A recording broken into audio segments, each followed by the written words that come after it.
இன்றைக்கு நிறைய பேர் தங்கள் நாவுனால நல்ல ஆவிக்குரிய இதில் முன்னேறி கொண்டு போய் இருக்கிறவர்களுக்கு விரோதமாக பேசி அந்த விஷத்தை பரவிட்டே இருக்கிறாங்க. விஷம் பரவும் பொழுது ஆத்துமாக்கள் சிதறப்பட்டு போயிடுவாங்க. சிலரெல்லாம் ஏன் இந்த சபைக்கு வர, நாங்களே போகிறது இல்லையே, நீ ஏன் போகிற, அந்த மாதிரி வர்றவங்களையும் கலைத்து விடுகிறார்கள்.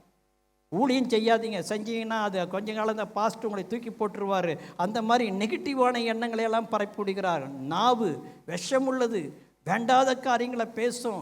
ஒரு சபை வளர முடியாதபடி தடுக்கிற வார்த்தைகள். இந்த சபை சரியில்லை, லீடர் சரியில்லை, ஆராதனை சரியில்லை, அவங்க இப்படி பண்ணுறாங்க இப்படி பண்ணுறாங்கன்னா விஷத்தை நம்ம பரப்புகிறவர்களாக இருக்கிறோம். யோசிக்கிறீங்களா? அந்த மாதிரி நீங்கள் பேசியிருக்கிறீங்களா?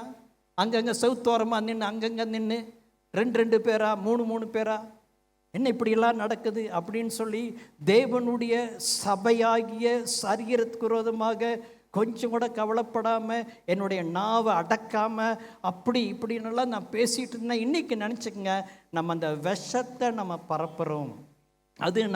அது பாம்பினுடைய குணம் நமக்குள்ளே இன்னும் ஸ்ட்ராங்காகிட்டே வருகிறது. அப்படி நாம் இருக்கக்கூடாது. அப்படி இருக்கும் பொழுது சாத்தான் பேரில் ஒரு பெரிய ஜெயத்தை நீங்கள் எதிர்பார்க்க முடியாது.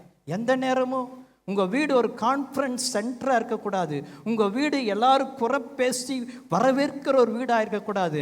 வந்தன் உட்காந்து அவங்க நாயம், அந்த அக்கா நாயம், இந்த அக்கா நாயம், அவர் நாயம், இவங்க நாயம், இந்த குடும்ப நாயம், இந்த குடும்பத்தில் இப்படி நடந்துருச்சு, அந்த பொண்ணு இப்படி பண்ணிருச்சு, அந்த பையன் இப்படி பண்ணிருச்சு, இதுவாக நம்ம பேசுறதுக்காக இருக்கின்றோம். நாவு அது விஷம் நிறைந்தது, விஷத்தை பரப்புது, நற்சாட்சியை கெடுத்து விடுகிறது. நம்ம சபைக்கு வருகிற யாருக்கும் சர்ப்பத்தின் நாவு இருக்கவே கூடாது. சத்தமாமேன்னு சொல்லுவோம்.